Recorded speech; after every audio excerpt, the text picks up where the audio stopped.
नमस्कार, मैं डॉक्टर राजकुमारी शर्मा आज आपके समक्ष BA programme 5th semester DSC की प्रथम इकाई का दूसरा भाग लेकर उपस्थित हुई हूँ, जिसमें भाषा और व्याकरण से संबोधित रूप का आधार प्रस्तुत होगा। जैसे इसको दो भागों में विभक्त किया गया है। पहला है व्याकरण की परिभाषा, महत्व कि व्याकरण का हमारे जीवन में क्या महत्व है और उस महत्व से हमें किस प्रकार से हमारे ज्ञान को एक विकसित क्रम मिलता है या हमारा बोध होता है, क्योंकि हम व्याकरण के बिना साहित्यिक रूप की परिकल्पना नहीं कर सकते हैं। साहित्यिक रूप की जानकारी या ज्ञान या बोध जब भी हमें होता है, तब हम भाषा में व्याकरण की सहायता से उसका आधार स्पष्ट करते हुए दिखाई देते हैं। क्योंकि हम देखते हैं कि व्याकरण के बिना व्यक्ति के जीवन की पूर्ति नहीं हो सकती है साहित्यिक रूप से, क्योंकि साहित्यिक यानी कि औपचारिक भाषा के आधार पर हम लोग यहाँ बात कर रहे हैं। तो हम इसमें उसके व्याकरण की परिभाषा और महत्व पर एक प्रकाश डालेंगे। दूसरा, भाषा और व्याकरण का संबंध किस तरह से व्यक्ति के जीवन में अनेक आधारों, अनेक रूपों में विकसित होता हुआ दिखाई देता है। व्याकरण से हमारा क्या तात्पर्य है? देखिए बेटा, आप लोगों ने भाषा और व्याकरण यानी कि व्याकरण आप लोगों ने पहली ही हम देखते हैं स्टैंडर्ड से या आजकल केजी से ही हम कहें शुरू होता हुआ दिखाई देता है। उसमें देखते हैं कि किस तरह से भाषा का जो रूप है वह कहीं ना कहीं हम उसमें परिवर्तित होते हुए दिखाई देता है कि किस तरह से जो व्याकरण है उसमें भाषा के द्वारा किस तरह से पूर्ति की जाती है। तो हम देखते हैं कि व्याकरण का अर्थ स्पष्ट करते हुए उससे पहले कि व्याकरण में किस तरह से वर्णों की महत्ता है, क्योंकि हम जब वर्ण सीखते हैं, क्योंकि व्याकरण का ही वो एक भाग है, तो हम यहाँ पर पहले व्याकरण की परिभाषा देख लेते हैं। हमें इसे अलग अलग विद्वानों ने अपने अपने आधार पर स्पष्ट करने का प्रयास किया है। उससे पहले हम वर्ण देखेंगे। वर्ण से हमारा तात्पर्य है हिंदी भाषा के एक अक्षर को वर्ण कहा जाता है और इन अक्षरों के समूह को वर्णमाला कहा जाता है। वर्णों के द्वारा भी हम शब्दों या वाक्यों या उससे भी विकसित रूप को हम देखते हुए दिखाई देते हैं। व्याकरण से हमारा तात्पर्य है, अभी मैं इसके ना पूरे आधार को स्पष्ट यहाँ पर करूंगी।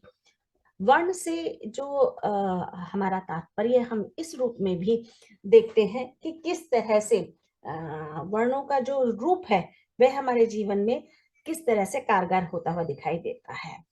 वर्ण हम देखते हैं कि ध्वनि भाषा की सबसे छोटी इकाई मानी जाती है। इसे वर्ण भी कह सकते हैं। हिंदी भाषा की सबसे छोटी इकाई वर्ण को भी कहा जाता है। इसे इस तरह से भी कहा जा सकता है, वर्ण उस मूल ध्वनि को कहते हैं जिसके टुकड़े नहीं किए जा सकते। यानी कि वर्ण यानी कि जैसे हम एक वर्ण बोलते हैं, जैसे हम अ बोलते हैं, स बोलते हैं, क बोलते हैं, ये वर्ण है। ठीक है, वर्णों को दो भागों में विभक्त किया गया है। पहला हम देखते हैं स्वर और दूसरा देखते हैं व्यंजन। स्वर में हम देखते हैं कि किस तरह से आपने पूरी शब्दमाला या वर्णमाला पढ़ी है, तो उसमें हम देखते हैं कि 11 प्रकार के वर्ण होते हैं और उसमें 3 अयोगवाह होते हैं। स्वर को दो भागों में विभक्त किया जाता है, ह्रस्व और दीर्घ।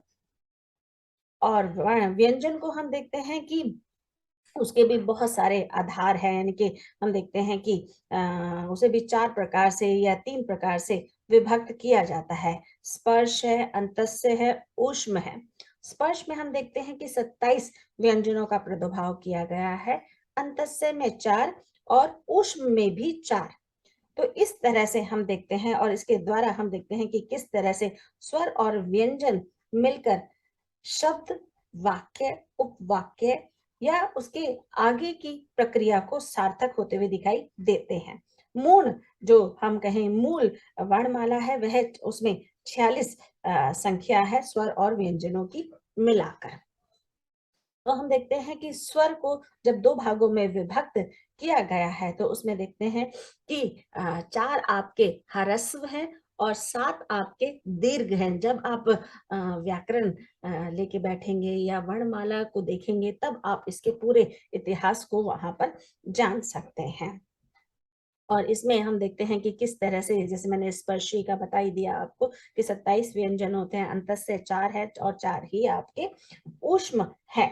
स्वर की परिभाषा इस प्रकार से, जिनका स्वतंत्र रूप से उच्चारण किया जाता है, यानी कि बिना किसी और वर्ण की उसमें सहायता नहीं ली जाती है, स्वतंत्र रूप से उसका प्रादुर्भाव किया जाता है, उसे हम स्वर कहते हैं। व्यंजन से हमारा तात्पर्य है स्वरों की सहायता से ही व्यंजनों, या हम कहते हैं व्यंजन का रूप सार्थक होता हुआ दिखाई देता है। यानी कि बिना स्वर की सहायता लिए व्यंजन का आधार स्पष्ट होता हुआ नहीं दिखाई देता है, उसमें व्यंजन की सहायता लेना अत्यंत आवश्यक है। व्याकरण भाषा के शुद्ध रूप के नियम या बोध कराने वाले शास्त्र को व्याकरण कहा जाता है। अन्य परिभाषा में ऐसे भी देख सकते हैं कि हिंदी भाषा के शुद्ध नियम का बोध कराने वाले शास्त्र को व्याकरण कहा जाता है। हम अलग अलग तरह से इसको देख सकते हैं। विद्वानों ने भी अपने अनुसार परिभाषा को व्यक्त किया गया है। जैसे यहाँ पर मैं अपनी बात कहूं तो मैंने इसे इस रूप में लिखने का प्रयास किया है कि किसी ने भाषा के बोलने और लिखने की व्यवस्थित रूप या क्रम को व्याकरण कहा है। ऐसे ही अलग विद्वान हैं। हरदेव बहारी ने शब्दों के रूपों और प्रयोगों का निरूपण व्याकरण माना गया है। हम देखते हैं कि जिस तरह से बच्चा धीरे धीरे चीजों को सीखता है, बढ़ता है, या हम देखते हैं कि किस तरह से वह अपने जीवन का क्रम आगे बढ़ाता चलता है, तो उसमें हम देखते हैं कि वह किस तरह के शब्दों का या अपनी भाषा में, बोलचाल की भाषा में वह किस तरह से परिवारों के लोगों से मिलकर शब्दों को, वर्णों को, वाक्यों को सीखता हुआ दिखाई देता है। इसमें हम देखते हैं कि बातचीत के द्वारा वह अपनी आवश्यकता, अपने हर्ष, विषाद और अपने भाव, विचार, अनुभव को भी वहां पर अभिव्यक्त करता हुआ दिखाई देता है। हम देखते हैं कि कई बार बोलचाल की भाषा में बंदिशें नहीं होती। अनौपचारिक स्थिति में हम देखते हैं जब हम भावों के स्तर पर अपनी बात करते हैं तो वहां पर हम उसके कहें कि व्यवस्थित रूप को वहां पर पारित करते हुए नहीं दिखाई देते, ना ही हम उसमें कहीं पूर्ण विराम, अल्प विराम ऐसे मौखिक रूप में अपनी अभिव्यक्ति को व्यक्त करते हुए नहीं दिखाई देते। पर जब हम स्कूल में, कॉलेज में या औपचारिक दृष्टि से भी कहीं भी स्थिर या उपस्थित दिखाई देते हैं तो वहां पर हम साहित्यिक भाषा के हर नियम के अनुसार अपनी बात को, अपनी जरूरत को, उसका आधार स्पष्ट करते हुए दिखाई देते हैं। उसमें हम देखते हैं कि हमें बहुत सारे नियमों का वहां पर पालन करना अत्यंत आवश्यक है। अगर हम नियमों का पालन नहीं करते तो वहां पर वह शब्द, वह वाक्य उस रूप में सार्थकता नहीं एक तरह से प्राप्त करता हुआ दिखाई देता है। तो इसके लिए हमें साहित्यिक भाषा को जब भी हम प्रयोग में लेकर आते हैं तो उसमें परिमार्जित या सुधरी हुई भाषा का प्रयोग करते हुए दिखाई देते हैं नियम के अनुसार। जैसे शुद्धता का हम ध्यान रखते हुए दिखाई देते हैं, क्योंकि जब भी हम वर्ण या वर्णमाला में स्वर व्यंजनों के द्वारा अपनी अभिव्यक्ति को व्यक्त करते हुए वाक्य के अनुसार प्रयोग करते हैं तो उसमें हम शुद्धता का ध्यान रखना अत्यंत आवश्यक है। अगर हम भाषा में शुद्धता का ध्यान नहीं रखेंगे तो सामने वाले को उस शब्द का अर्थ अच्छे से पारित होता हुआ नहीं दिखाई देगा। शब्दों के क्रम का जो रूप है वो भी हमें ध्यान रखना होगा, क्योंकि जीवन की जो श्रृंखला है, जो क्रमबद्धता है, साहित्यिक रूप से मैं यहाँ पर बात कर रही हूँ, तो हम देखते हैं कि उसमें एक वाक्य दूसरे वाक्य से जुड़ा होना अत्यंत आवश्यक है। ये ना हो कि आप एक वाक्य साहित्यिक गतिविधि के अनुसार या वातावरण के अनुसार या उस प्रक्रिया के अनुसार आप बात कर रहे हैं और तुरंत आप विपरीत दिशा की ओर भी अपने शब्दों को ले जाते हुए दिखाई दे रहे हैं, तो वहां पर उसका अर्थ जो प्रकट होना चाहिए वो प्रकट नहीं हो पाता, जिससे वाक्य में एक तरह से बिखराव की स्थिति उत्पन्न होती हुई दिखाई देती है। शब्दों के शुद्ध रूप का ध्यान भी हमें रखने की आवश्यकता है, क्योंकि जब तक हम व्याकरण के शास्त्र को अच्छे से नहीं समझ लेते हैं तब तक हम उसमें व्याकरण के आधार पर विकारी अविकारी के आधार पर हम उसका प्रयोग करते हुए नहीं दिखाई देते। विकारी अविकारी से यहाँ मेरा तात्पर्य है कि हम देखते हैं कि विकारी में संज्ञा सर्वनाम क्रिया विशेषण, और अविकारी में हम देखते हैं क्रिया विशेषण समुच्चय बोधक संबंध बोधक विस्मय आदि बोधक चिन्हों का प्रयोग किया जाता है। और साथ ही साथ हम देखते हैं उसमें व्याकरण के आधार पर काल भी है, वचन भी है, लिंग भी है, उनके आधार पर भी हम अपनी बात को वहां पर सार्थक रूप देते हुए दिखाई देते हैं। कहने का तात्पर्य यहाँ पर ये है कि हम देखते हैं जब भी हम शब्दों के शुद्ध रूपों का प्रयोग या उसका निरूपण करते हुए दिखाई देते हैं, तो उसमें नियम और सिद्धांत का महत्वपूर्ण भूमिका होती है, जिसके द्वारा हम अपने वाक्य को वहां पर प्रस्तुत करते हुए दिखाई देते हैं। क्योंकि व्याकरण वह विधा या शास्त्र है जो किसी भाषा के शब्दों के शुद्ध उच्चारण या शुद्ध रूप और वाक्यों का उसमें प्रयोग किया जाता है। हम देखते हैं कि व्याकरण के आधार पर भी इसे अलग अलग रूपों में विभक्त किया गया है। जैसे व्याकरण का महत्व है, व्याकरण का महत्व जीवन में बहुत ही अधिक है। हम पहला इसका पॉइंट देखते हैं कि भाषा के शुद्ध रूप का ज्ञान इससे हमें मिलता है। अब देखिए, जब भी आप कक्षा में पढ़ते हैं या आप किसी किताब के माध्यम से या इंटरनेट के माध्यम से पढ़ते हैं, तो हम उसमें देखते हैं कि शब्दों के सही रूप का वहां पर प्रयोग किया गया है या नहीं किया, शुद्ध रूप का प्रयोग किया गया है या नहीं किया गया।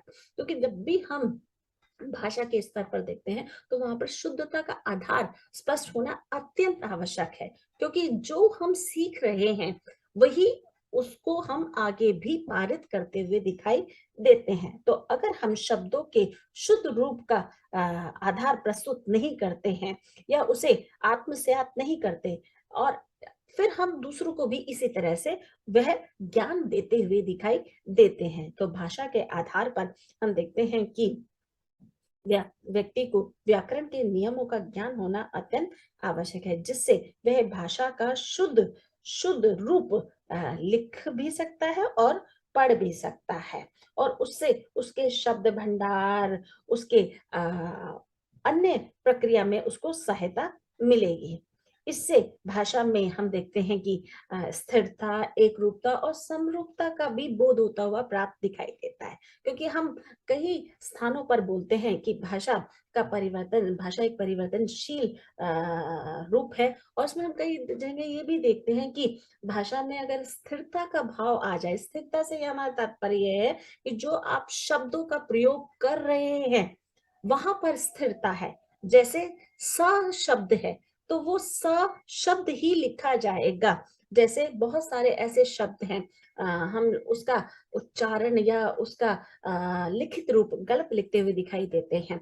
मैंने अपनी कक्षा में बहुत सारे बच्चों को ब्लैक बोर्ड के माध्यम से बताने का भी प्रयास किया गया है। जैसे बहुत सारे शब्द हैं, दवाइयां हैं, श्रीमती है, अंतरराष्ट्रीय है, या बौद्धिकता है, गर्मी है, या द्वारा शब्द है, वह नवीन मानक वर्तनी के अनुसार उसका प्रयोग होना चाहिए, पर हम पुराने रूप को ही सशक्त रूप मानकर उसी ढर्रे पर चलते हुए दिखाई देते हैं। तो उसमें हम देखते हैं कि शब्दों के जो रूप है उसमें परिवर्तन आता हुआ दिखाई देता है, और उसमें स्थिरता का भाव वहां पर नहीं दिखाई देता, और उसमें एक रूपता का होना भी अत्यंत आवश्यक है, क्योंकि मानक वर्तनी है।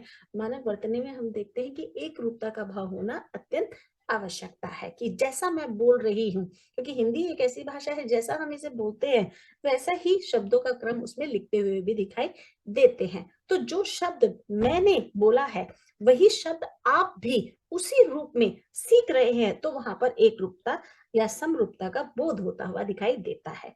भाषा अनुशासित रहती है। देखिए, जैसे व्यक्ति को नियम अनुशासित करते हुए दिखाई देते हैं, क्योंकि अनुशासन में रहना, क्योंकि अलग अलग विचारधारा के लोग हैं, कई अनुशासन में अपना जीवन यापन करना चाहते हैं, तो कई अनुशासन में नहीं भी रहना चाहते हैं। पर भाषा अनुशासित रहती है।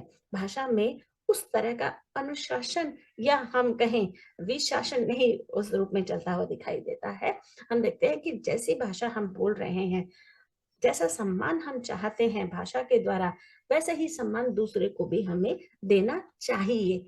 और हम नियम और सिद्धांतों के आधार पर अगर बात करते हैं, तो वहां पर औपचारिकता का जो स्तर है वो भी कहीं ना कहीं एक तरह से प्रकट होता हुआ दिखाई देता है। तो व्याकरण के आधार पर हम देखते हैं कि किस तरह से व्यक्ति अपने जीवन की अनेक प्रकार की गतिविधियों से गुजरता हुआ दिखाई देता है। क्योंकि इसमें हम देखते हैं कि व्याकरण में व्यक्ति जो अपने नियम और सिद्धांत के द्वारा साहित्यिक भाषा का प्रयोग करता हुआ दिखाई देता है और साहित्यिक भाषा से शुद्धता की ओर वह अग्रसर होता हुआ दिखाई देता है, तो कहीं ना कहीं हम ये कह सकते हैं कि व्याकरण किसी भी भाषा के नियमों को अच्छी तरह से आत्मसात कर एक तरह से अभी पारित होती हुई दिखाई देती है। और उसमें हम बच्चों को अच्छे से उस शब्द का, उस नियम का, उस व्यवस्थित रूप का ज्ञान अच्छे से कराया जा सकता है। तो हम देखते हैं कि किस तरह से नियमों के आधार पर भाषा की जो अभिव्यक्ति है वह सरलतम रूप में, स्पष्टतम रूप में और सहजतम रूप में होनी अत्यंत आवश्यक है, क्योंकि इसके द्वारा ही हम अलग अलग रूप से उसके आधार को स्पष्ट करने में वहां पर सार्थकता प्रकट कर सकते हैं। नहीं तो अनेक प्रकार की जो परिवर्तन है या अनेक प्रकार के जो बच्चों ने अपनी किताबों के माध्यम से, अपने शिक्षक गण के माध्यम से सीखा है, अगर उसमें एक रूपता का भाव नहीं आएगा तो उसमें अनेक प्रकार के हम देखते हैं अभ्रम भी उत्पन्न हो सकते हैं, यानी कि भ्रम उत्पन्न हो सकते हैं। इन भ्रमों को दूर करने के लिए केंद्रीय हिंदी निर्देशालय द्वारा संशोधित वर्तनी का हमें ज्ञान होना अत्यंत आवश्यक है। और उस ज्ञान के आधार पर ही शब्दों का, वाक्यों का रूप स्वरूप भी हमें सार्थक रूप में होना अत्यंत आवश्यक है, जिसके द्वारा हम उसमें स्पष्टता, सरलता और एक रूपता का बोध वहां पर रख सकते हैं। भाषा और व्याकरण का अंतर संबंध, यानी कि भाषा और व्याकरण में किस तरह का संबंध है और ये संबंध व्यक्ति को किस तरह से अलग अलग आधारों पर उसको लेकर चल सकता है। कहने का तात्पर्य है, हम देखते हैं कि जैसे भाषा और समाज का संबंध है, वैसे ही भाषा और व्याकरण का भी संबंध है, एक दूसरे के पूरक है। अगर एक की उपस्थिति हो, दूसरे की उपस्थिति नहीं हो, तो वो वहां पर सार्थक रूप नहीं प्रकट कर सकती। भाषा और व्याकरण का घनिष्ठ संबंध होता है। भाषा लिखने के लिए हमें अनेक प्रकार के नियमों की जानकारी होना अत्यंत आवश्यक है, और जानकारी वह पूर्ण रूप से होनी चाहिए। कहने का तात्पर्य, जितने भी हम देखते हैं कि वर्ण है, व्यंजन है, काल है या संज्ञा है, क्रिया है, विशेषण है, सर्वनाम है, विस्मयादि बोधक चिन्ह है, समुच्चय बोधक है, योजक है, संबंध बोधक है, उसका ज्ञान हमें होना अत्यंत आवश्यक है। कहाँ पर जब हम संयुक्त वाक्य लिखते हैं तो कहाँ पर ज्यों का, त्यों का, क्योंकि का, या फिर हम ये भी कह सकते हैं अगर, किंतु, परंतु, इसलिए का अगर हमें वाक्य के अनुसार उसमें प्रयोग लेके आना है तो हमें नियम का ज्ञान होना अत्यंत आवश्यक है। संधि है, उपसर्ग है, प्रत्यय है, इन सब का ज्ञान हमें होना अत्यंत आवश्यक है, तभी वाक्य का व्यवस्थित रूप का ज्ञान हमें प्राप्त हो सकता है। व्याकरण की सहायता से ही हमारी जो बोलचाल की भाषा है या हमारी जो साहित्यिक भाषा है उसमें स्थिरता का जो भाव है, उसमें जो हम कहें कि आधार है या जो उसका स्वरूप है वह हमें दिखाई देता है। हम देखते हैं कि व्यंजनों के द्वारा भी हम जैसे कि आज के स्तर पर हम देखते हैं, पहले 33 व्यंजन थे, अब 35 व्यंजन हैं, 2 और व्यंजनों को मान्यता मिल गई है। तो इन 35 व्यंजनों के द्वारा हम किस तरह से व्याकरण का एक तरह से अत्यधिक रूप वहां पर स्पष्ट करते हुए दिखाई देते हैं। भाषा लिखने या उसका व्याकरण हम देखते हैं कि अनेक रूपों में उसका निर्वाह होता हुआ दिखाई देता है।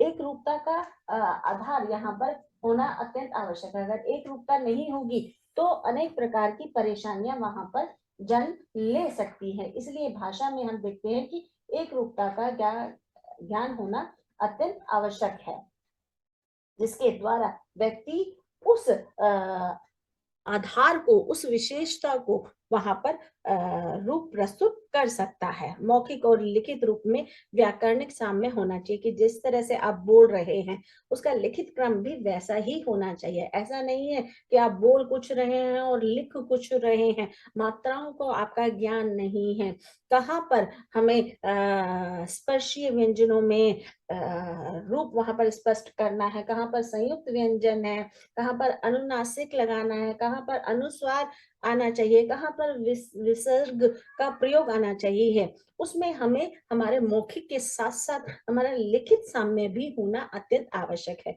प्रयोग बहुलता से हमारा तात्पर्य है, कई शब्दों को हम देखते हैं प्रयोग के आधार पर हम प्रयोग करते हुए दिखाई देते हैं। जैसे हम देखते हैं कि शब्दों का जो रूप है उसमें कहाँ पर इस्तेमाल, कहाँ पर प्रयोग, कहाँ पर लाभ, कहाँ पर हानि जो शब्द है वो आने चाहिए। यानी कि प्रयोग के आधार पर भी हम नई प्रक्रिया, नए रूपों का वहां पर सामने करते हुए दिखाई देते हैं। बोधगम्यता का होना, बोधगम्यता से हमारा तात्पर्य है कि ज्ञान का होना अत्यंत आवश्यक है। अगर ज्ञान नहीं है किसी भी संदर्भ में, यहाँ तो भाषा और व्याकरण की बात हो रही है, अगर आपको व्याकरण का ज्ञान नहीं है तो आप भाषा को बहुत अच्छे से व्यवस्थित रूप से प्रस्तुत नहीं कर पाएंगे। अगर आपको व्याकरण का ज्ञान है तो भाषा अपने आप आपकी उसी रूप में प्रवाहित होती हुई दिखाई देगी। एक उदाहरण के द्वारा मैं ये समझाने की कोशिश कर रही हूँ ये देखिए, समाज में आप अनगिनत लोगों से मिलते हुए दिखाई देते हैं। कई लोग आपको प्रभावित करते हैं अपनी मौखिक अभिव्यक्ति के द्वारा, कई लोग आपको उनके व्यक्तित्व के द्वारा आप प्रभावित होते हुए दिखाई देते हैं। पर व्यक्तित्व के आधार पर प्रभावित जब आप होते हैं तो आप ज्यादा समय तक स्थिर नहीं रह सकते। पर हाँ, जब आप उसके मौखिक अभिव्यक्ति के द्वारा उससे प्रभावित होते हैं तो वो कहीं ना कहीं दूर तक वहां पर स्थिर रहता हुआ दिखाई देता है। तो हम देखते हैं कि भाषा और व्याकरण में बहुत ही घनिष्ठ संबंध है, एक दूसरे के पूरक हैं। एक के बिना दूसरे की हम कहें कि आवश्यकता, अनिवार्यता वहां पर होना अत्यंत आवश्यक है। तो हम देखते हैं भाषा और व्याकरण में हम इस तरह के महत्व को, इस तरह के रूप को वहां पर दिखाई देते हैं। अब हम देखते हैं कि इसका महत्व क्या है जीवन में। व्याकरण से भाषा का हमें शुद्ध ज्ञान तो मिलता ही, साथ ही उसके शुद्ध रूप में हम लिखते पढ़ते दोनों रूपों का वहां पर एक तरह से महत्व दिखाई देता है। व्याकरण से भाषा का पूर्ण ज्ञान प्राप्त होता है, उसका प्रभाव हमें समझ में आता है कि वह किस ओर जा रहा है। तो भाषा और व्याकरण का जो संबंध है वो बहुत ही ज्यादा पूरक है। एक दूसरे के बिना हम अर्थहीन रूप में या हम इसे कहें कि अगर एक रूपता नहीं है तो उसमें सार्थकता नहीं आ पाएगी। भाषा और व्याकरण गाड़ी के वो दो पहिए हैं जो एक ना होने पर दूसरे की पूर्ति नहीं वहां पर हो सकती। दोनों का वहां पर होना अत्यंत आवश्यक है। धन्यवाद।